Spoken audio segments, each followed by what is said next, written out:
A Zoom é plural, a Zoom é digital. A Zoom é plural, a Zoom é digital.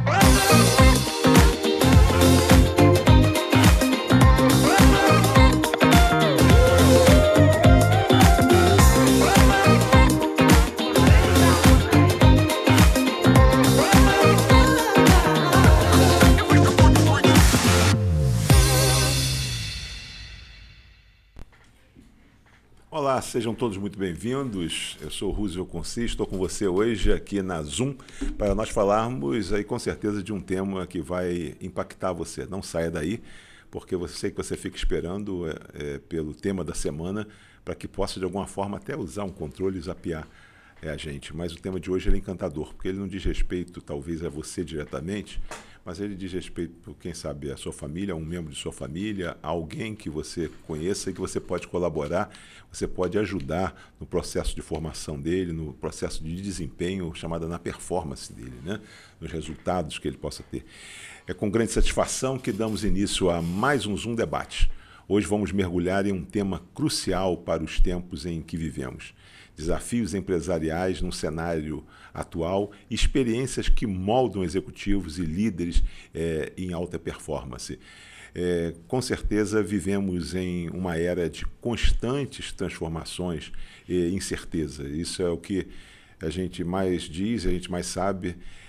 A economia global marcada pela inflação, a volatilidade, as crises em várias regiões, testa diariamente a resiliência e a adaptabilidade das empresas.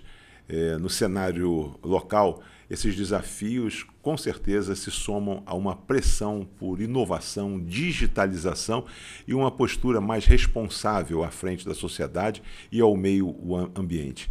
E é nesse contexto que se destaca o papel de líderes empresariais. Dessa forma que, para construir esse tema, que hoje a gente precisa entender o que é um líder de alta performance, vai muito mais além da competência técnica, trata-se da combinação da inteligência emocional, visão estratégica e, acima de tudo, a capacidade de se adaptar rapidamente. Esses líderes, eles são aqueles que sabem encontrar oportunidades em meio à adversidade, que constroem relacionamentos fortes e que não têm, com certeza, medo de continuar aprendendo. A aprendizagem é algo que a gente tem que estar a todo instante perseguindo e performando, né? Mas, afinal, como preparar executivos para enfrentarem este cenário tão desafiador? Quais as experiências fundamentais para moldar líderes preparados para tomar decisões complexas e inspirar suas equipes? E como equilibrar a pressão por resultados com o compromisso de fazer e construir um futuro sustentável? É dessa forma que hoje nós vamos trazer tudo isso que a princípio pode ser de difícil trato para você, mas nós trouxemos dois grandes líderes, dois profissionais extremamente gabaritados e que fazem na sua vida aí acontecer isso. O que nós estamos falando aqui, que nós estamos falando para você, iniciando nessa abordagem, os nossos convidados com certeza trarão suas visões, suas experiências, suas práticas sobre o que significa liderar com excelência em um mundo de desafios. Esperamos que essa conversa de hoje seja rica, inspiradora, trazendo insights para todos nós, especialmente a vocês que buscam estar à frente do próprio tempo. Sejam muito bem-vindos, eu estou aqui com dois amigos e não seria diferente a sofisticação do tema, como parece ser, mas como nós vamos trazer para um nível de interesse, de encantamento para vocês. Eu falo aqui dele que é um amigo dos amigos, seu pai é amigo também dos amigos, e é o meu grande conselheiro tanto no Nova Friburgo Country Club como na Associação Comercial, Industrial e Agrícola de Nova Friburgo, só que ele, às vezes, ele é mais paulistano, né, do que friburguense, do que carioca, porque ele ocupa aí uma posição de bastante relevância, que nós vamos falar aqui no decorrer. Falo de Eduardo Laranjeira Jacome, administrador de empresas, presidente do Conselho de Administração da Gafisa, com 50 anos de experiência em gestão e reestruturação de empresas. Eduardo, seja muito bem-vindo, é um prazer recebê-lo aqui nesse estúdio do Zoom Debate. E há muito tempo que nós gostaríamos de ter você aqui. E eu sei que a dificuldade que você tem nessa ponte aérea para lá e para cá, e quando tem aqui tem que se dividir, claro que tem que dar prioridade é uma só, né? A Lulude, mas aqui é um prazer estar aqui. Eduardo por Eduardo, quem é Eduardo Jacome, Eduardo Laranjeira Jacome? Bom, boa noite, pessoal, boa noite, Roosevelt, meu amigo Léo também. Prazer estar aqui com vocês, né? Realmente poder estar atendendo aí esse pedido anterior, né, de que a gente estivesse tendo essa oportunidade de conversar. Eduardo é um carioca que chegou em Friburgo com 2 anos de idade, que todo mundo acha que é friburguense, mas na realidade eu sou friburguense de coração, né? Passei minha infância e minha juventude aqui, casei com a minha namorada, né, que desde os 15 anos de idade, que é a Lulude, que você e tantos aqui em Friburgo conhecem, né? E hoje temos 2 filhos e 5 netos, que esses daí são aqueles que a gente tem que estar, né, são os meus clientes número 1, todos eles, esses 7, né, na realidade são meus clientes número 1. Eu fui para o Rio na época de fazer faculdade, fiz administração, e fui trabalhar na IBM, onde eu trabalhei 23 anos, depois fui ser o diretor de recursos humanos da Coca-Cola Andina, depois fui fazer parte de um time de executivos que foi contratado para fazer a reestruturação da Telemar Rio, que era a antiga Telerge, depois de privatizada. E, nesse momento, eu abri a People and Business Solutions, né, que a gente aqui em Friburgo conhece muito como a PBS, uma consultoria de gestão empresarial, reestruturação. E, através da People and Business Solutions, eu acabei fazendo uns trabalhos no Rio, que foi a reestruturação na época e a redução de dívidas, né, que existiam no Jornal do Brasil, Gazeta Mercantil, que eram veículos de mídia bastante conhecidos, foram anos ricos em termos de experiência. Depois fui fazer a reestruturação da PetroRio, que hoje se chama Prio, que também é uma empresa, né, na área de óleo e gás, que também foi uma outra experiência bastante interessante. E mais recentemente, em 2019, fui fazer a reestruturação da Gafisa, que foi uma das maiores incorporadoras e construtoras do Brasil. Isso 2019, 2020, foi a primeira etapa dessa grande reestruturação. Nessa época, passei a fazer parte do Conselho de Administração e depois no ano passado, depois de 2 anos no Conselho, fui nomeado presidente do Conselho. Aqui em Friburgo, a gente tem a atuação da PBS, né, junto a várias empresas, vários clientes nossos, e agora a Grow, que é uma empresa que a gente criou de gestão de recursos humanos, que está aqui para também estar apoiando os empresários locais. Que bom, olha só, o pequeno currículo inicial que a gente fez questão de falar, por trás dele tem Eduardo como presidente do Conselho do Grupo Gafisa. A Gafisa é um dos maiores grupos imobiliários do país, aí com mais de 1.200 projetos realizados, uma das maiores empresas desse país nesse segmento, e que tem na figura de alguém que hoje, e é bom que se diga quando o Eduardo fala do friburguense, nós hoje a sede nossa é em Nova Friburgo, na Serra do Estado do Rio, na Serra Fluminense. Nós ficamos a em torno de 150 quilômetros do Rio de Janeiro, em torno de 2h15, 2h20. E por que isso? Porque esse posicionamento geográfico aqui é 847 metros de altitude. Estamos vivendo esses dias aí que já em novembro, já chegando novembro, mas com um frio ainda de Friburgo.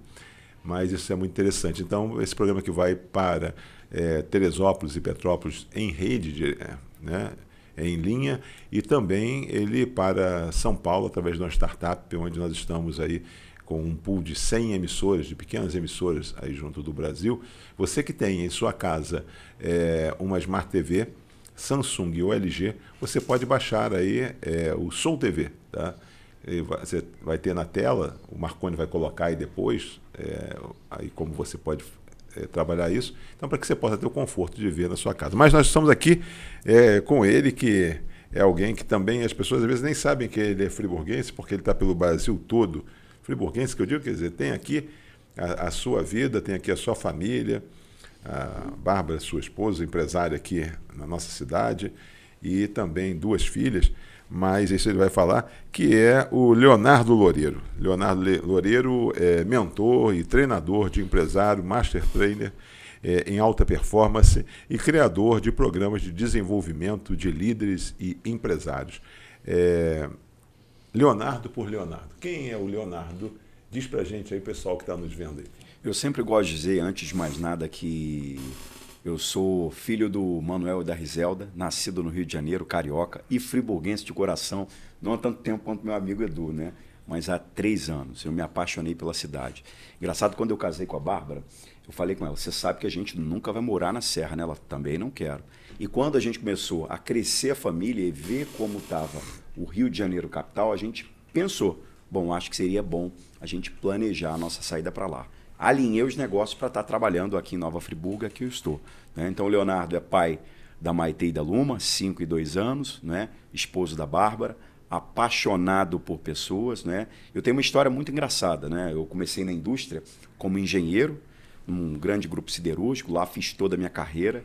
E uma das coisas que eu sempre aprendi lá no Grupo Gerdau é que o sucesso estavam nas pessoas. Pessoas são a fonte de sucesso. Eu sempre gosto também de trazer um paralelo, né? Se a gente pudesse agradar a Deus, como é que a gente agradaria Ele? Amando o bem mais precioso deles. Que são pessoas, e na gestão não é diferente. Pessoas trazem o resultado. Então lá desde cedo eu aprendi essa lição importante, que para liderar era importante a gente ter um foco muito forte nas pessoas e no desenvolvimento. De lá, cresci muito, alcancei diversos cargos, fui trabalhar numa multinacional inglesa na área de óleo e gás, e ali fui rodar o Brasil todo, fui trabalhar no Texas, nos Estados Unidos, e depois bem capitalizado, saí desse negócio, montei uma empresa de mineração de ouro no extremo norte do Brasil, em Macapá, empreendi com sucesso ali, tive uma empresa de logística e transporte também, e depois, num acidente de carro, eu tive uma oportunidade de revisar a minha vida e de entender que os caminhos que eu tomava não eram bons como CPF. Foi dali que eu entendi que eu precisava realinhar toda a minha rota de vida e fui buscar o desenvolvimento. Eu falava tanto em desenvolvimento, mas eu olhava do desenvolvimento do ponto de vista técnico, né? Você ensina uma pessoa, por exemplo, na área de marcenaria, a fazer um móvel, a desenvolver um móvel. Mas quando esse cara cresce e vai tomar conta de outras pessoas, como é que ele vai liderar se ele não tem competências emocionais? E ali mesmo gerindo empresas, me faltava aquilo. Foi quando eu me desenvolvi e entendi o poder das competências emocionais dentro da gestão. E ali eu montei a nossa empresa, que é a Du Educação Empresarial, focada em empresários e líderes. Hoje são mais de 12 mil pessoas treinadas ao longo de todo o Brasil. Nós vamos falar, olha, veja bem, isso aqui está um verdadeiro fla-flu. Qual é o seu time? Você não falou do seu time? Eu também tem alguém que deu um furo aqui, também não falou, mas eu vou bater porque vou falar com um amigo que eu tenho no Rio, que é um noventão, né, dizer que, olha, chegou aqui, teve oportunidade para falar para milhares de pessoas aqui do time dele, mas não falou. Então, essa onda ele não tirou aqui. Já está penalizado, está com cartão amarelo. Qual é seu time? Eu sou um flamenguista que não acompanha muito ultimamente os jogos. Eu ia falar aqui que nós estávamos aqui diante de um Fla-Flu, né? Com um currículo desse. Agora já não sei se é mais Fla-Flu, agora é Flamengo e Botafogo. Flamengo e Botafogo. Agora o Botafogo está na linha. Então vou te contar uma coisa que é uma curiosidade. Você quer retornar o tempo para que você possa resgatar isso? Você não ficar mal no conselho lá do clube, lá no Rio? Não, vou ficar mal lá aqui, né? O senhor Enéas já, como vai dizer, pô, que isso? Você teve uma chance dessa e não falou? Então vou te contar uma curiosidade. Todo mundo sabe que eu sou flamenguista e sou um flamenguista bastante apaixonado pelo meu time. Só que ninguém acredita que quando tem Flamengo e Friburguense, eu torço para o Friburguense. Então acredite se quiser, isso é verdade. Porque eu sempre digo que o Friburguense precisa mais do resultado do que o Flamengo. Né? É verdade. Mas, pessoal, vamos lá. É o seguinte, eu acho que é bacana isso e a gente tem que buscar leveza no papo, porque, como o Leonardo disse, nós estamos tratando com pessoas. Nós estamos falando aqui de gente. É o que vai hoje, é o que nos aproxima, é o que nos apaixona. Eu acho que a empatia nossa ela vai nesse encontro. as pessoas ao longo do tempo, elas têm se coisificado, né? Exato. Então a gente administra celular, a gente administra tablet, a gente administra uma série de outras coisas e a gente deixa de administrar, como você falou, eu gosto muito de falar do CPF. A gente vive sobre 3 pilares e às vezes e a gente esquece exatamente desse. A gente vive hoje muito o pilar profissional e o profissional, às vezes, é o profissional provedor, né? Ele tem que prover uma família, tem que prover a situação dele mesmo, às vezes pode ser solteiro, pode ser companheiro, mas ele tem os compromissos hoje, e você abre mão, às vezes, do CPF. Mas se o CPF não estiver calibrado, quer dizer, nenhum dos outros dois vai caminhar. Então, eu tenho certeza que é isso. Vamos falar depois aí do Leonardo Loureiro com relação à educação, à DU, no decorrer. Mas vamos primeiro o seguinte, vamos contextualizar o nosso tema. Eu não sei se aí cada um vai falar um pouco do que a gente possa falar sobre esse cenário global, né? Então vamos falar sobre gente, vamos falar sobre como é que está o mundo hoje, para a gente chegar em pessoas, para a gente estruturar a cabeça de quem está do lado de lá para chegar até no processo de formação. A gente diz o seguinte, como é que a gente vai contribuir de uma forma significativa no processo de mudança, de transformação das pessoas, sem saber o porquê disso. O porquê, exato, entendo que a sociedade é tão dinâmica, através das suas mudanças, que a gente tem que estar muito ligado. E qual é o papel de vocês, pelo que eu sei, pelas empresas de vocês, a estarem atentos, estar à frente disso aí. Vamos falar um pouquinho de mundo. Como é que está o mundo hoje? Como é que está esse cenário global? Como é que estão as pessoas pelo mundo? Né? E a gente entra depois do processo de formação. Isso aqui é um bate-papo leve e suave. Por favor, vê quem começa e vamos lá. Vou começar aqui falando um pouquinho sobre isso. O Roosevelt, e também o Léo, já conversei com ele também sobre esse tema, a gente sempre tem uma preocupação, né, de que, e você ouve isso de todos os empresários, né, de pessoas profissionais de uma maneira geral, que de repente a gente possa estar vivendo uma crise. Se a gente for pegar do início de 2000 para hoje, né, o quanto a gente viveu de crises mundiais, você tem pelo menos 10 crises mundiais. Começando começou em 2001 com a queda lá das Torres Gêmeas lá em Nova York, e aí depois você tem crises geopolíticas, né, como agora a gente tem da Ucrânia com a Rússia, de Israel, com a Palestina, agora com o Líbano, com o Irã.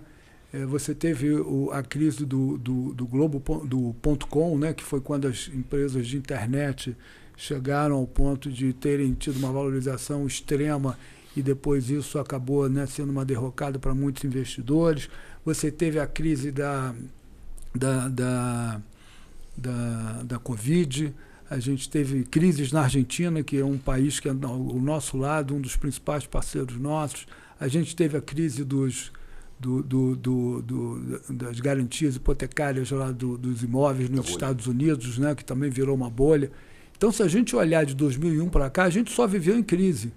Por isso, eu tinha comentado antes com você, né, do Han Charan, que é um ícone na área de gestão, e eu gosto muito do Han Charan, e ele tem um livro que eu já li 2 vezes e vou ler pela 3ª vez agora, que é Turbulência em Tempos... Liderança em tempos de turbulência. E o que acontece é que, quando a gente fala em crise, a gente diz o seguinte: como que a gente se prepara para viver e fazer gestão passando por crises permanentes? Porque todas essas crises que a gente falou aqui, elas afetaram o mundo, afetaram o Brasil, a economia do Brasil, afetaram as empresas, afetaram as pessoas, né? Hoje você tem mais produtos agrícolas, em alguns sentidos, mais caros, porque a Ucrânia era um grande fornecedor de trigo, um grande fornecedor de fertilizantes, e o preço disso subiu. Então, no dia a dia, além de toda a questão da concorrência das empresas, do mercado, a gestão efetiva que você tem que fazer, é completamente importante a gente estar preparado para enfrentar essas crises. Leonardo, quando se fala, o Eduardo ele já entrou falando no cenário global, ele já falou talvez desse cenário, né, de ontem, de mais de uma dezena de momentos difíceis de crise, né? Se a gente for remontar um pouquinho mais a história, nós vamos falar das guerras, que foram as grandes crises e que fizeram a cultura mudar, né, em países hoje que são países de primeiro mundo, como a gente é identificado. Mas vamos voltar. Como é que você traz isso para a gente poder trazer o nosso telespectador? Como é que você trata isso? Como é que você entende? Como é que você vê essa questão aí mundial primeiro? Para a gente poder fazer de lá para cá, né? A gente fazendo o plano local depois. Eu acho que toda crise, por mais dolorosa que ela é, e eu sempre gosto de trazer, eu tenho um jargão que eu falo, que a nossa dor, ela se conecta muito com aquilo que no futuro a gente pode vir a fazer, eu chamo de propósito, né? E a dor, ela sempre traz uma oportunidade. A crise, se a gente tirar o S, né? Frase de para-choque de caminhão, é CRI. Ela dá a oportunidade de a gente crescer, se desenvolver. O mundo avança na medida que as crises vêm, porque a gente precisa se reinventar, né? Então, é muito importante a gente entender. Agora, um fato bem importante, o Eduardo falou muito bem, desde que o mundo é mundo, sempre existiram crises, né? Crise do petróleo, crise do dólar, crise econômica, mas onde as pessoas que têm negócio em especial, elas se preparam, onde uma empresa quebra quando as crises vêm, até uma economia a nível nacional, no caixa. Então, ter um caixa forte, né? Trabalhar para ter um caixa forte é uma receita anticrise que eu gosto sempre de falar, né? Mas com as crises, a gente sempre tem a oportunidade de inovar, trazer coisas novas. Ela força a gente a alinhar. E não diferente, né? A digitalização que aconteceu após o Covid, né? A internet avançou 10 anos à frente por conta de uma crise. Então ela vai trazer sempre o desafio que a gente vai precisar superar e vai trazer sempre a oportunidade que a gente tem de desenvolver. Então, desde que o mundo é crise e a gente tem que estar preparado. E como eu vou estar preparado? Eu que tenho negócio, eu que trabalho numa empresa, se desenvolvendo, né? O desenvolvimento, ele é fundamental na vida do ser humano. Em todo tipo de crise, o desenvolvimento caminha junto. A gente se desenvolve, a gente precisa melhorar, a gente precisa inovar. Então isso traz para a gente oportunidades, né? Então eu enxergo a crise como uma oportunidade de crescimento, desenvolvimento, embora aqueles que não estão preparados sempre são os que mais sofrem, né? Então se desenvolver nesse cenário é sempre mandatório, Roosevelt. Eduardo, vamos dar sequência naturalmente para que a gente possa falar, mas além de crise, naturalmente, nós temos, eu gosto muito de falar de culturas, né? Nós falamos de mundo, o mundo hoje ele está muito aproximado em função da instantaneidade, né, de um equipamento como esse.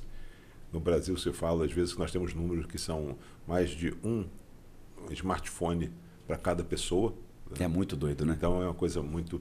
E tem outra coisa, hoje cada vez mais nós falamos que os nossos números, e você que tem na sua família, alguém que trabalha, família da sua esposa, né, trabalha com esse tipo de tecnologia, de internet, de fazer... Então as pessoas estão a todo instante conectadas e nós estamos vendo em tempo real o míssil saindo de Israel para o Irã. Tá? E as pessoas, às vezes, eu não tenho nada com isso, mas você acaba sabendo. Minha mãe, também com 90 anos, você soube que Israel... Eu falei, não sabia, porque eu estava num atendimento e ela estava vendo a televisão. Olha, em tempo real chegou para ela. Mas eu queria falar para vocês isso com relação às culturas das pessoas. Você tem filho fora, né? Não sei se está ainda na França. Está na França. Está na França 23 ainda. anos. E você, por exemplo, você pode falar um pouco disso, né? Desse mundo. Durante muito tempo nós tivemos muito essa coisa do atual, era a globalização, né? O mundo globalizado. Agora nós estamos falando no tal do local, né? Estamos buscando, né, falar do localmente. Tá? Queria que você trouxesse uma visão de mundo, como é que estão as pessoas, como é que estão as culturas e tal, e você que viaja bastante também, para a gente poder chegar a exatamente o que faz com que as pessoas hoje elas acabam nesse processo de cobrança, que nós vamos falar no treinamento depois, buscando cada vez mais a cobrança do êxito, de performar. Né? Que você desse uma geral de mundo, de pessoas, como é que o mundo está vivendo hoje. É desconectado apesar da conexão? As pessoas são diferentes? Né? Eu vou te dar não dá, vocês que sabem tanto quanto eu, mais naturalmente. Os Estados Unidos hoje está sendo tomado pelos indianos. Os principais executivos hoje das empresas, da maior empresa do Microsoft. mundo. Microsoft e tal, as 20 maiores, depois posso aqui, a gente pode... Alphabet. A Alpha, por exemplo. Como é que é isso? Quer dizer, a Índia, que era um país tal, já competindo com a China, né? A Europa, o velho mundo. Dá uma fala para a gente dessa aí. O Roosevelt, você tocou num ponto que é completamente fundamental, né? Quer dizer, o mundo ficou pequeno, né? O mundo ficou muito pequeno. Antigamente, quando a gente era garoto, quem é que viajava para o exterior? ou eram algum executivo, né, importante, não eram todos, né, algum executivo muito importante, eram as pessoas que tinham muito dinheiro. Hoje em dia você viaja para o exterior com a maior facilidade. Isso daqui que está na mão da gente, antigamente você tinha que comprar uma ação, você ia numa corretora, fazia um pedido de compra de uma ação, isso ia para um pregão de viva voz, depois do pregão você ia receber uma cautela, quando você quisesse pedir o dividendo, você tinha que recortar lá na açãozinha do Banco do Brasil para poder colar num papel. Hoje você compra ação na Bolsa de Nova York, seja em Wall Street ou seja na Nasdaq, sentado aí onde você está, você opera na Bolsa de Nova York, com a maior facilidade, sem ter ninguém ali com quem você tenha que intermediar. Então, o mundo realmente está muito pequeno, mas isso é uma grande oportunidade, porque as pessoas têm que entender que elas vão poder estar trabalhando aqui no seu país, ou elas vão poder estar trabalhando aqui por uma empresa de fora, sim, ou essas pessoas vão ter hoje muito mais oportunidade de ir para fora, porque a migração, em termos, né, de profissionais de alto nível, ela está cada vez maior, foi o que você falou. Os indianos que estão liderando as maiores empresas de tecnologia. E nesse ponto, eu tive durante 19 anos, eu tive a oportunidade de estar aí numa universidade, atuando, né, como executivo de uma universidade, e acho que é um caminho, eu penso, não acho, né, naturalmente tenho certeza, que é um caminho sem volta. Sem volta. Não é um mundo dividido entre aqueles que conhecem, aqueles que sabem, aqueles que não sabem, né? Hoje a gente tem que identificar. Nós vivemos no Brasil durante muitos anos, Leonardo, e você é mais jovem do que nós dois, tinha um referencial que era algo falado, né, que trazia uma dor muito grande para a gente, não sei para quantos, né, que era a questão do Mobral. Você lembra? Me lembro. Nós falamos o seguinte, poxa, o Brasil tem milhões de analfabetos. Aí depois veio essa questão e tinha um movimento, né, de alfabetização, que era isso. E o mundo passou, né, a agilidade do mundo, a tomada de decisões e tal, e a gente foi deixando talvez isso para trás, um outro país vivendo, mas acho que é um caminho sem volta, não é a educação formal, né? Acho que é um caminho da busca, você trabalha com isso. Queria falar, então, que você pudesse trazer esses elementos aqui para a gente. Qual é o seu sentimento? Você que trabalha com treinamento, você treina, você performa as pessoas. Fala um pouco mas a falar como é que está esse gap, essa distância entre essas pessoas que às vezes têm muito conhecimento, quando a gente falou dos indianos, que esses indianos, só que nós falamos, eles não chegaram lá com um QI de quem indicou, né? Eles chegaram lá porque eles ralaram muito, porque o país dele mandou para que pudesse estudar, mandou lá para Harvard, mandou para não sei o que e tal. Uns eram para voltar, não voltaram, né, para desenvolver o seu país. Mas eles estão lá. Fala um pouco para a gente disso aí, por favor. Aliás, os indianos são excelentes matemáticos, né? Quando eu fiz engenharia, né? Então sempre é um indiano que está despontando as Olimpíadas de Matemática no mundo aí, não tem para onde correr, né? Mas trazendo esse contexto da educação, né? Antigamente você precisava comprar um livro, né? Tinha aqueles livros que aquelas pessoas passavam vendendo, você comprava aquelas coleções inteiras. Eu me lembro que meu pai, uma vez, para eu me desenvolver, comprou uma coleção inteira. Eu sou de 80, né? A Barça. Delta Russe, né? Olha só. Viagem ao tempo, né? Nossa. E aí você tinha um acesso como um livro. Né? Quando você conseguia comprar um livro, era algo louco, né? Então hoje você tem ofertas de book pela internet, você pega de graça, você vai no Google, você tem inteligência artificial para discorrer qualquer informação que você tem. Então, realmente é um caminho sem volta. Ela acelerou a possibilidade do acesso ao conhecimento. Mas também, por outro lado, será que as pessoas realmente estão conectadas para buscar o verdadeiro conhecimento? Ou elas estão entretidas nas redes sociais, né? Se a gente for olhar, né, em torno de 40% do tempo as pessoas passam no telefone.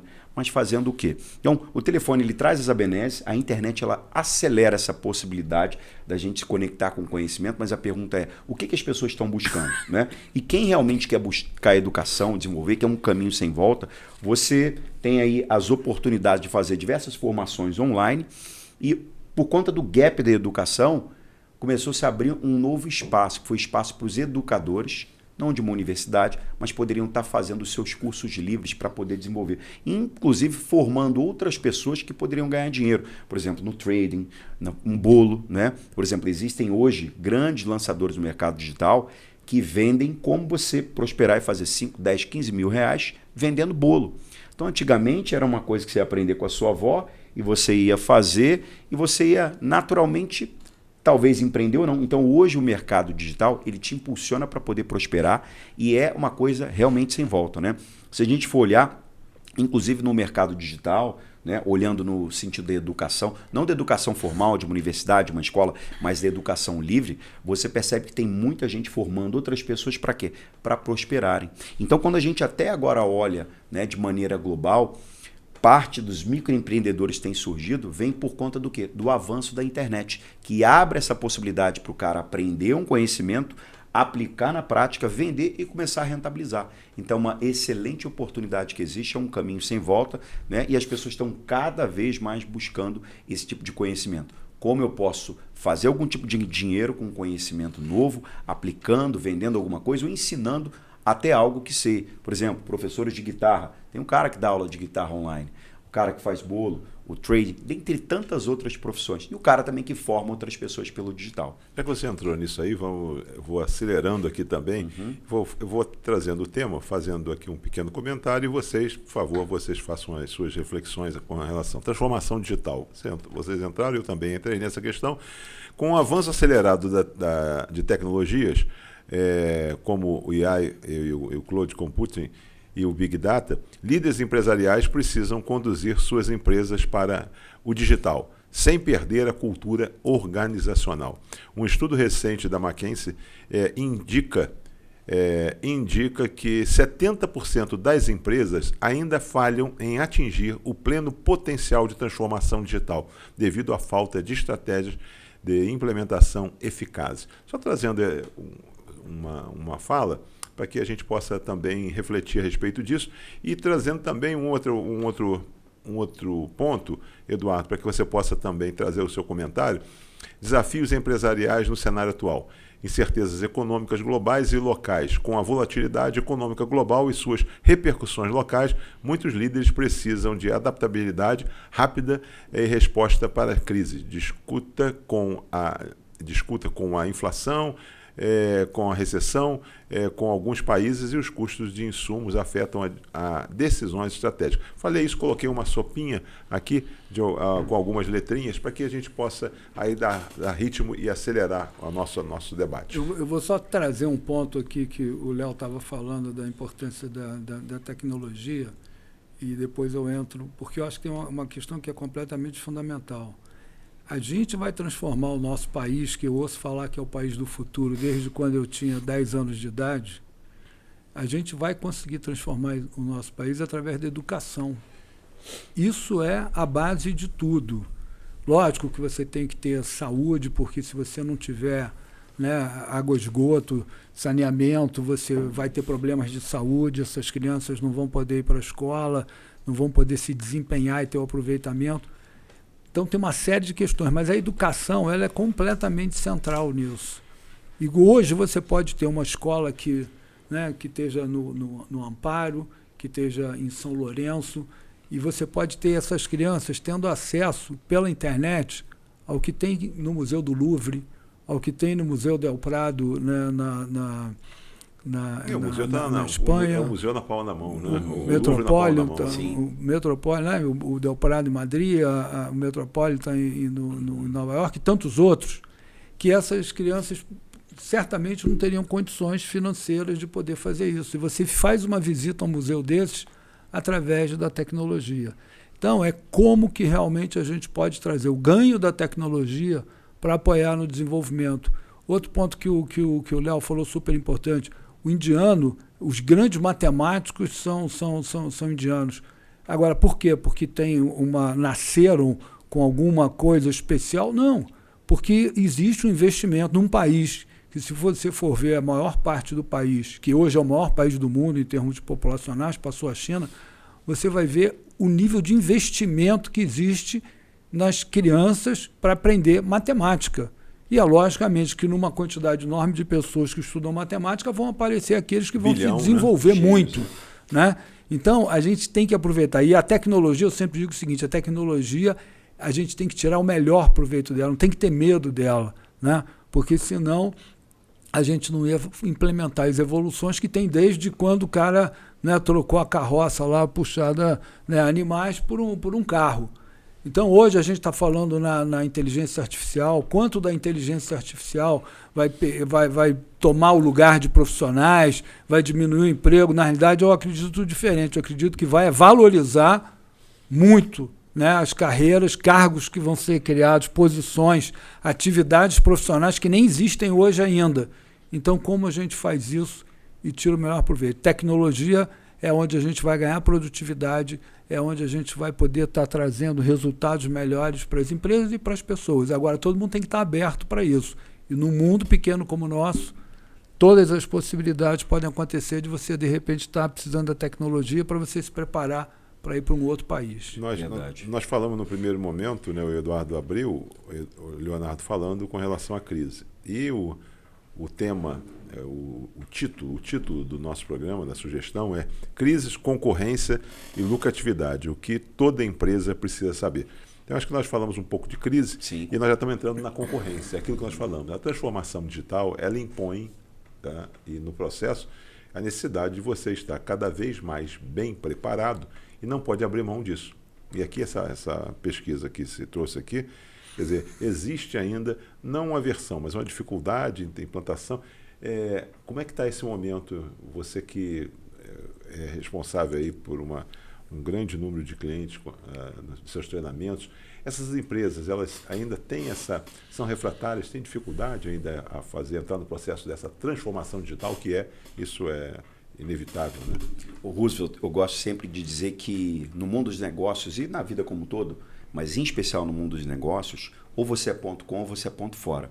O mundo mudou, então é necessário o dono de negócio, seja um profissional liberal, seja um empresário, seja uma empresa de pequeno porte, ele está antenado a tudo que a internet providencia. Inclusive, ele tem que ter os seus produtos online também. Ou se não tem, imagina que é um profissional liberal que tem uma rede local. Ele pelo menos falar, né? Porque, por exemplo, as mídias digitais, vou dar um exemplo do Instagram, por exemplo. Ele é um mídia de check, né? Eu saio daqui, imagina que eu não te conhecesse, deixa eu ver quem é o Roosevelt. Eu vou lá no Instagram fazer um check para ver, né? Aí deixa eu conhecer um pouco mais se o Roosevelt tem algum conteúdo mais relevante. Eu vou lá no YouTube e procuro ele. Então as empresas, não só os profissionais, mas de maneira geral, elas precisam se digitalizar, né? Eu não falo sobre adequar, é uma necessidade, né? Porque as empresas que não estão se digitalizando, elas já estão ficando para fora, já estão ficando fora do mercado. Então, é muito importante as pessoas se desenvolverem, né?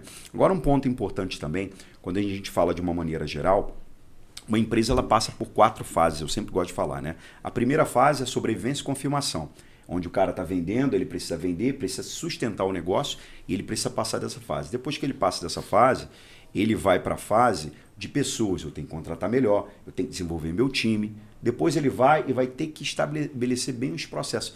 E quarto, excelência, né? Então, para que uma empresa cresça, é necessário passar por essa fase. Mas, com toda essa digitalização, a pergunta que fica é, onde está o empresário também no ponto com? Onde é que ele entra aí? Então, não basta somente percorrer essas fases. É preciso estar com a cara no digital, é preciso estar se desenvolvendo. Então, quando a gente olha de uma maneira geral, 99% das empresas, quando a gente olha o Brasil, são pequenas e médias empresas. Pequenas vão até 9 colaboradores. Médias empresas, na verdade, microempresas, 9, e pequenas empresas de 9 até 49, se não me engano, né? Então, essas empresas, 99%, elas ainda precisam desenvolver essa consciência do quê? Do desenvolvimento, né? Então, elas precisam estar buscando competências técnicas, competências emocionais, trazendo mais treinamento para o seu time, desenvolvendo, né? E um excelente acesso ao digital. Se você colocar, por exemplo, eu sempre falo para meus alunos, né? Não tenho capacidade de investir para todo o meu time. Se você ir no YouTube lá e você colocar um Google lá, como desenvolver minha liderança, né? E uma vez por semana você parar 1 hora, pegar os seus líderes e começar a treinar pelo vídeo do YouTube, ou pegar um acesso, ou comprar um curso e treinar, você já começa a desenvolver, né? Então hoje você não precisa nem sempre para um curso XYZ, você pode trazer isso pelo digital. Então o empresário ele precisa estar antenado nesse movimento que existe. Ou ele é ponto com ou ele é ponto fora. Tanto para desenvolver o seu time, né, quanto para também oferecer os seus produtos e serviços na internet. Eduardo, nós falamos na abertura, no seu currículo, e você com certeza é um profissional que se destacou e quando você foi com certeza alçado à condição de presidente do Grupo Gafisa, porque a sua história no processo de reestruturação de empresas, por certo, acho que é um grande ativo seu, quer dizer, da qualidade do seu trabalho e tal. Eu queria que você pudesse falar com relação ao processo de liderança, porque nós temos aqui hoje dois empresários e depois nós falássemos a respeito da liderança. Mas eu queria trazer, dentro dessa fala, se você pudesse falar em reestruturação e coisa nesse sentido, dados sobre processo de liderança. O impacto da liderança nas organizações. Estudos de Harvard indicam que empresas com líderes adaptativos e flexíveis tendem a ter 21% a mais de engajamento entre os colaboradores e são 25% mais lucrativas do que aquelas de estilos de liderança mais rígida. Aí dentro disso, como é que era? Você que ao longo da sua vida você teve, então, se você, como a gente fala, né, a gíria, você performou, você atuou junto a empresas e sempre bem sucedido, né? Essa vida e esse conceito hoje que se coloca aqui que a gente traz O Roosevelt, tem uma coisa que eu aprendi há 50 anos atrás, que esse ano eu fiz 50 anos que eu entrei na IBM, então são 50 anos. E tem uma coisa que eu aprendi há 50 anos atrás na IBM, que é uma coisa que eu trago até hoje comigo, e o Léo já viu eu mostrar isso, que hoje eu represento através do homem vitruviano, que é aquele desenho, né, do Leonardo da Vinci, que são as medidas perfeitas ali, onde ele está dentro de um círculo e dentro de um quadrado. E eu aproveito essa imagem para mostrar o seguinte, que nós devemos, né, principalmente como líderes de uma organização, metade da nossa atuação tem que ser voltada aos resultados do negócio. E a outra metade tem que ser voltada à gestão das pessoas, ao desenvolvimento das pessoas. Se a gente não fizer um grande investimento nisso, realmente a gente não vai liderar as nossas empresas para as transformações que elas precisam ter.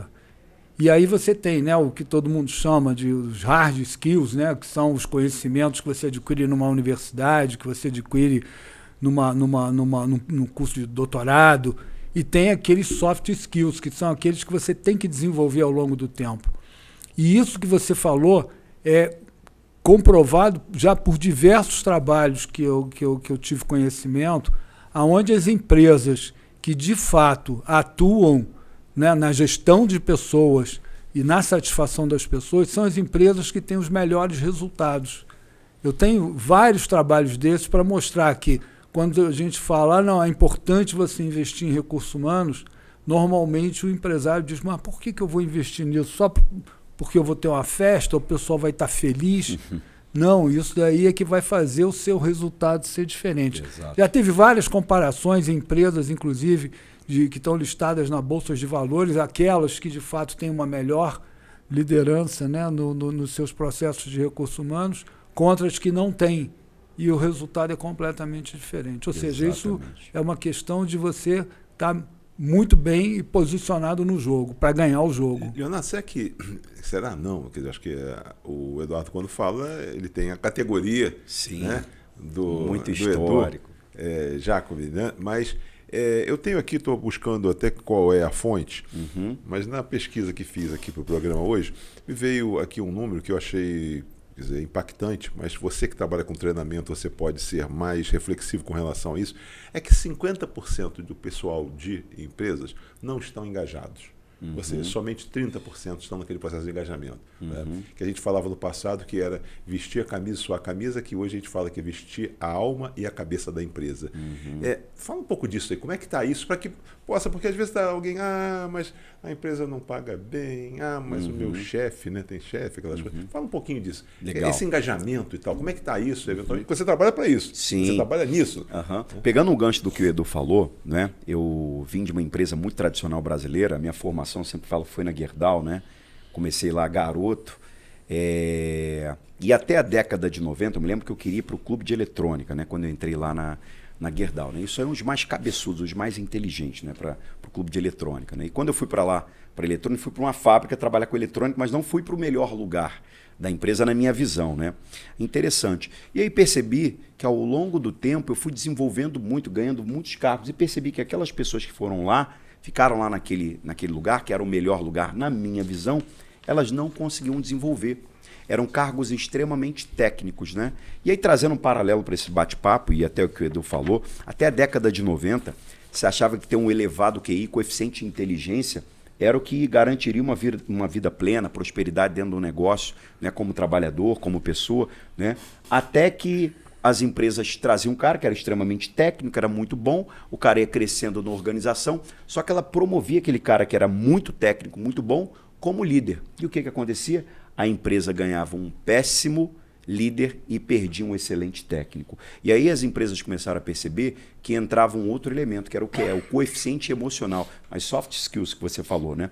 E as empresas começaram a estar antenadas e perceberem, bom, não basta só desenvolver a parte técnica, né? Como ele executa, como ele faz. Eu preciso desenvolver um indivíduo. Então, pegando o gancho do que o Edu falou, né? O empresário, seja ele de uma pequena empresa, de uma grande empresa, ele vai ganhar e vai fazer o cara vestir, já entrando na tua pergunta, a camisa, quando ele ganhar o coração. Qual é o nosso coração? É a nossa alma, o nosso corpo almático, são as nossas emoções. Então, eu sempre falo que a empresa, ela desenvolve o papel mais importante na sociedade, que vai além de governo, etc. É o quê? Desenvolver o indivíduo e levar a prosperidade através do seu crescimento. Então, é um papel da empresa desenvolver. Então, seja você, ouvinte, que está aí do outro lado, tem uma pequena empresa ou tem um pequeno negócio, você é responsável por desenvolver esse indivíduo. Talvez você não saiba como. Os meios digitais, as oportunidades que existem para você se conectar, não vai fazer só esse cara se desenvolver como pessoa, mas também desenvolver e fazer esse cara comprar. Porque as pessoas nem sempre trabalham só pelo retorno financeiro, elas querem ser reconhecidas. Eu sempre falo também que é muito importante o empresário ou o pequeno dono de um negócio, ele entender que ele precisa se desenvolver como pessoa. Porque existe uma máxima que eu gosto sempre de dizer, não existe CNPJ forte com CPF fraco. Então esse cara aí, vou investir em pessoas, por pessoas que só dão trabalho, é o cara que tem um nível de consciência muito baixo, porque ele ainda não percebeu que se ele se desenvolver, ele vai ter uma visão mais ampla da vida. E quando eu tenho uma visão mais ampla da vida e estou tocando um negócio, é natural que eu olhe para as pessoas de uma maneira diferente. E eu comece a desenvolver as pessoas e faço, como você falou, esse cara vestir a camisa, né? Porque eu entendo esse cara não só tecnicamente, mas comportamentalmente também, né? Então não basta ter um excelente técnico. Eu preciso ter um cara com comportamento adequado. Aí a gente também entra na parte de recrutamento, trazer as pessoas que têm a mesma cultura, os mesmos valores, ou pelo menos pareados com você, né? E o desenvolvimento dessas pessoas quando elas estão para dentro do barco, né? Jim Collins fala, pessoas certas dentro do barco e pessoas erradas fora do barco. Isso tem que ter coragem, né? Tem que ter determinação para fazer, que esse é o grande problema. Eduardo, esses 15 minutos aí que são já nessa quarta final aí, é com vocês. Fica à vontade para que vocês possam aí trazer das experiências e dar sequência aí no papo de vocês. Eu vou ficar aqui na assistência. Só para complementar um pouco o que o Léo está colocando e trazendo muito para a nossa realidade aqui, da nossa cidade, da nossa região. Né? E eu tenho tido a oportunidade de conversar, você vê, existem muitos empresários de sucesso que a gente conhece, mas eu tenho dito o seguinte, um empresário de sucesso no interior normalmente é um empresário que começou um negócio ali familiar. A maior parte, 99% das empresas da nossa região são empresas familiares. E normalmente, como é que aconteceu isso? Essa pessoa, esse empreendedor teve uma ideia, resolveu executar essa ideia, implementar essa ideia.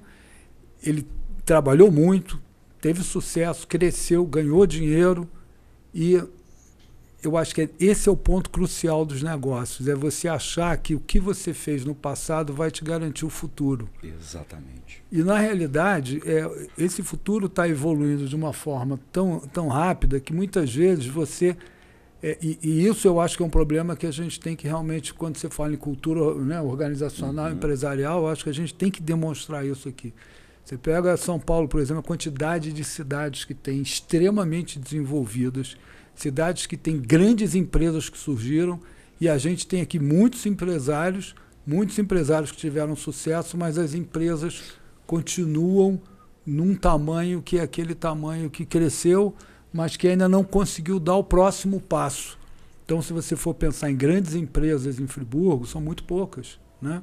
Então, quando você pensa nisso, você tem que imaginar que esse empresário tem que estar preparado para começar realmente a poder enxergar e trazer outras experiências para o negócio dele, para que você possa estar competindo com uma concorrência cada vez mais acirrada. A concorrência não está só aqui na Alberto Braune. Hoje você concorre com o cara que está vendendo no e-commerce, que você está trazendo o produto daqui, seja na área de drogaria, seja na área de eletrodomésticos, seja em várias, né, atividades, você tem essa concorrência que está vindo de fora. Você vê em outras empresas que também começam a se instalar aqui na nossa região. Toda hora você está vendo alguém, né, fazendo esse movimento. Então, essa preparação, para até você saber o momento que você tem que deixar um negócio, ou porque você vai tomar uma decisão se eu vou crescer, se eu vou ficar do mesmo tamanho, né? Eu tenho aqui em Friburgo um empresário que eu gosto muito dele, que é um muito pequeno empresário, que é o Serginho, que vende o picolé na Rua Santo Inácio. Eu posso falar isso porque eu tenho autorização dele para falar sobre isso. E até uma propaganda para o Serginho. Ele tem um picolé maravilhoso, que quando os meus netos vêm para cá, eu vou lá e compro picolé e encho e libero o picolé para o pessoal. E eu dizia para ele: Serginho, pô, você tem um picolé tão bacana, você já pensou em botar uma carrocinha lá no Alberto Braune para vender? Ou vender em Rio das Ostras, em Cabo Frio, em Búzios, que é quando tem um monte de friburguense? Aí ele dizia para mim: deixa quieto, seu Eduardo, deixa quieto, tá bom do jeito que tá. Bom do jeito que tá, vamos modificar para aqui. E é completamente ilícito. Por quê? Porque ele entendeu que o tamanho dele é aquele, e se ele for crescer, ele vai ter que investir, vai ter que ter mais gente, ele vai ter que ter mais problema. Né? O picolé dele continua maravilhoso, mas tem a Häagen-Dazs, que a Häagen-Dazs começou também numa casa no Brooklyn, e que hoje é um sorvete maravilhoso, que eu adoro, para mim é o melhor sorvete no mundo inteiro. Então, eu sempre digo, você tem que definir se você quer ser o picolé do Serginho ou se você quer ser o Häagen-Dazs. E se chega no meio do caminho e você diz: pô, mas agora eu estou cansado e tudo mais, e muitas vezes você não fez a sucessão, ou você não tem a sucessão como fazer, você tem que pensar, inclusive, e dizer o seguinte: como que eu vendo o meu negócio? Como é que eu saio do negócio e eu faço, para mim, uma transição de carreira? Porque uma coisa, você tem, por exemplo, pode optar por chegar, terminar seu período lá e dizer: vou ficar em casa, não vou fazer nada. Eu vejo muita gente entrar em declínio nessa hora, que depois de uma vida, né, de muito empreendedorismo, resolver ficar em casa. Então, o ponto é como que você se prepara também para esse novo momento. E se você vai ter que chegar num momento e tomar a decisão de vender a sua empresa, como você preparou sua empresa para ser bem vendida? São 2 carros do mesmo ano. Um está sujo, com pneu careca, e o outro está lá arrumado, com os processos em dia. Legal demais. Leonardo, nós estamos com 10 minutos aí para concluir o programa, e eu queria não poder deixar de falar do programa de desenvolvimento de liderança, né? Um programa que o Leonardo, ele encabeça, ele está à frente e tal, que tem sido cada vez mais implementado para transformar a liderança, adaptar modelos de gestão, focando tanto em alta performance quanto na humanização da gestão. Empresas que adotam esses programas geralmente têm uma retenção de talentos de 10%. Queria mostrar para vocês aqui, se tiver a oportunidade, Marconi, não sei se dá para chegar aqui, olha, esse aqui legal. O Eduardo está aqui com esse. Qual é esse aqui? Qual é esse? O Leadership Academy. Esse curso aqui é o Eduardo e tal. E aqui era... Não, Leonardo. Leonardo, né? E tem um outro curso aqui também que ele me trouxe aqui hoje, que é esse outro curso aqui. Acelerador de vendas. Olha só, Marconi, aqui, por favor. Olha lá, acelerador de vendas. Fala um pouquinho aí, temos aí, vamos dividir esses 8 minutos que nós temos entre vocês dois aí, mas não posso deixar... Eu vejo como 2 pontos muito importantes do negócio, né? Primeiro, quando o cara começa um negócio, é a primeira fase, a fase de sobrevivência e confirmação. Então, precisa saber vender. Né? Por exemplo, lá o Serginho que você falou. O Serginho é excelente em fazer o picolé. Ele manda muito bem. Mas a pergunta é, será que ele se capacitou para vender? Será que ele se capacitou e digitalizou o negócio dele para vender em multicanais? Talvez ele fale, tá bom do jeito que tá, mas talvez ele tenha medo do desconhecido, porque ele não sabe como vender. Então, qual é o primeiro mandamento para o cara que tem negócio? Você tem que ser muito bom de vendas. Eu sempre falo que venda é uma das habilidades que todo dono de negócio ele precisa saber fazer. Então, como eu faço isso? Desenvolvendo. Daí o acelerador de vendas, né? Muito difícil, né? Eu vejo o seguinte, é muito difícil hoje um bom vendedor, né? Porque antigamente, a gente já falou aqui, quando às vezes as pessoas não tinham aí uma formação e tal, vou trabalhar onde? Vou trabalhar em loja. Vendas. Vou trabalhar em vendas. Aí colocava ele no balcão e tal, aí você tem essa cultura de que, poxa, fui numa loja tal, muito mal atendido, e a pessoa nem olha para você, um mau humor danado, nem entrei na loja, nem entro mais, né? Então, mas, por favor, só fazer esse comentário como consumidor também. A venda, você pode olhar, toda empresa que prospera, veja uma empresa de grande porte. Geralmente o dono dela, que começou pequenininho, ele era muito bom de venda. Às vezes ele não era nem tão bom no produto, mas ele tinha a habilidade de convencer, de persuadir. Só você olhar, os grandes donos de negócio, eles têm essa competência muito forte, seja nata ou seja treinada, não é? Então, Leonardo, meu negócio é um negócio pequeno, está na primeira fase sobrevivência e confirmação. Eu sempre falo nessa fase, não pensa muito em processo. Nesse momento, nem pense em recrutar as melhores pessoas, pense em sobreviver e vender. Leonardo, não estou vendendo bem. Precisa desenvolver a habilidade de vendas, senão sua empresa não passa essa primeira fase. É o primeiro degrau. Então, é fundamental a gente saber vender. Então, tem um pequeno negócio, precisa ser bom em vendas. Ou uma empresa mais madura, né, que está crescendo, está avançando, ela precisa consolidar os processos de vendas. Uma coisa interessante, antigamente se achava que o bom vendedor era o falastrão, comunicativo. E, na verdade, hoje, quando a gente vai olhar pesquisas dos grandes vendedores, são aqueles que são meticulosos nos processos de vendas.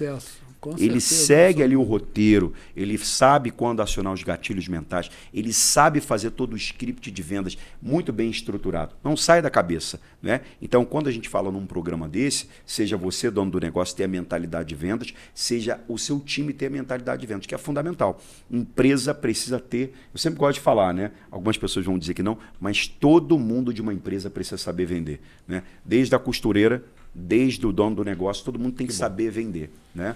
E como é que começa? Se a gente for estudar os grandes, né? E quando eu trago esse treinamento, né? Eu trago algumas referências muito grandes, né? O Jeffrey Gitomer e o Robert Cialdini são os dois caras que são referências no mundo em vendas. E o que eles falam?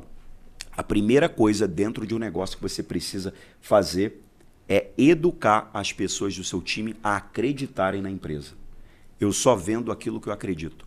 Por que as pessoas que trabalham dentro das organizações, e até os vendedores, eles vendem muito mal? Porque eles não acreditam no líder, eles não acreditam naquilo que eles estão vendendo. Então, como é que eu vou vender com uma crença? Eu vendo com o meu corpo. Às vezes eu não tenho processo de venda, mas eu acredito tanto naquele produto que eu vendo, que eu indico. Então, uma das primeiras habilidades que o dono do negócio precisa ter é educar o seu time a conhecer os processos, a acreditar nele, a acreditar na história. Muito bonito, eu tive a oportunidade de treinar na Stan, e quando você chega lá, você vê a bicicleta do fundador lá no lugar. Seu Chico Faria. Seu Chico Faria, exatamente. É a coisa mais linda. Quando eu olho aquilo ali, talvez eles nem pensaram em colocar aquela bicicleta com esse sentido educativo, mas sim como um memorial. Gatilho. Mas aquilo ali faz o cara comprar o quê? A história da empresa. Por que estamos aqui? Então, quando eu conheço a história do negócio, quando eu entendo do negócio, não pelo produto que eu vendo, mas porque eu acredito naquilo que eu estou ali vendendo, eu vendo com muita facilidade. Então, por isso, é o primeiro passo de uma empresa. Você que está do outro lado aí, faz o seu colaborador acreditar em você. Conta a tua história para ele, conta como foi difícil montar esse negócio, o que você abriu mão, né? Mas por que você acredita nesse produto para você acelerar a venda. E depois se desenvolver em vendas, ir para programas como acelerador de vendas, né? E depois quando a gente entra na parte de liderança, né? Minha empresa está crescendo, está se desenvolvendo, já estou vendendo bem. E agora, o que eu faço? Eu tenho que cuidar bem do meu time. E quem são as primeiras pessoas que eu preciso cuidar? Dos meus líderes. E as empresas crescem, o que acontece? Elas esquecem, porque muitas vezes o dono do negócio, eu posso falar de acompanhar trajetórias de pequenos negócios que começaram a se tornar médios para grandes, ele começa a investir onde? Na vida pessoal dele. Enquanto ele deveria estar investindo em quem? No time. Então ele começa a ter um carro melhor, começa a ter uma casa melhor, e não há problema nenhum em ter isso. Mas o fato é É hora de investir no externo ou investir dentro? Então agora é hora de eu investir em quem? Nos meus líderes, nas pessoas, desenvolver melhor os meus líderes aqui. E aí entra o Leadership Academy, que é o quê? Treinar o seu líder para ter habilidade de quê? De ganhar o coração das pessoas, de entender as pessoas, olhar pelo outro ângulo que não é só o negócio, é competência técnica, mas agora é competência emocional. E liderar é trabalhar com as emoções das pessoas. Por isso o programa de liderança Leadership Academy. E tem uma coisa também, só para complementar o que o Léo está falando, Roosevelt. Você tem um minuto complementar e finalizar, você que vai fechar o programa. É que a gente tem que pensar que muitas vezes esses empresários acham, não, isso daqui é coisa de empresa grande. Isso daqui não cabe na minha empresa. E o que eu sempre digo é o seguinte, tudo que você faz numa empresa grande serve para uma pequena empresa. Exato. É só você saber como que você vai enxugar aquilo e fazer do tamanho e da necessidade que tem. Eduardo, Leonardo, prazer grande. Você vê que em 1 hora a gente bateu um papo aqui e a gente vai ter o compromisso de retorno. Legal. Porque hoje só foi, quer dizer, aí o sentimento que a gente tem que passar, esse programa ele visa o quê? Democratizar o conhecimento. E vocês Legal. têm tanto conhecimento que acho que a gente não consegue. Nós fizemos aqui um ensaio de que possam ser outros programas. E vale, acho que alguns, não só, a gente não fala de ensinamentos, né? Mas a gente tem que aprender. E nesse aprendizado de hoje, nós trouxemos 2 líderes aqui que trouxeram com muita leveza e com muita simplicidade alguns, como eles falaram, alguns gatilhos, algumas dicas, né, de como você pode e você deve se colocar hoje. E você sendo um profissional próspero, você vai ser, por certo, aí um pai, uma mãe de família próspera, né? E também, mas acima de tudo, você tem que pensar, como nós falamos aqui, num CPF próspero. É o CPF que alimenta essas 2 outros, que embala essas 2 outras personas, que é a pessoa família e que é a pessoa profissional. Então pense nisso antes de tudo, prepare-se, qualifique-se, porque você vai ser, com certeza, um pai, uma mãe melhor, e você vai ser um profissional e, acima de tudo, um líder. O líder não é só líder na empresa. O líder é líder dentro de casa. O líder é líder com os amigos. O líder é aquele que não esquece que no dia do aniversário do amigo, ele não manda um WhatsApp mandando parabéns. Ele liga para o amigo. Legal. E ele fala parabéns. Que às vezes o amigo está do lado de lá esperando por aquela voz que às vezes pode ser somente a sua. Um grande abraço, obrigado a vocês que com certeza puderam contribuir de forma significativa no processo de transformação de gente, de pessoas. Muito obrigado e até a próxima semana. Até lá.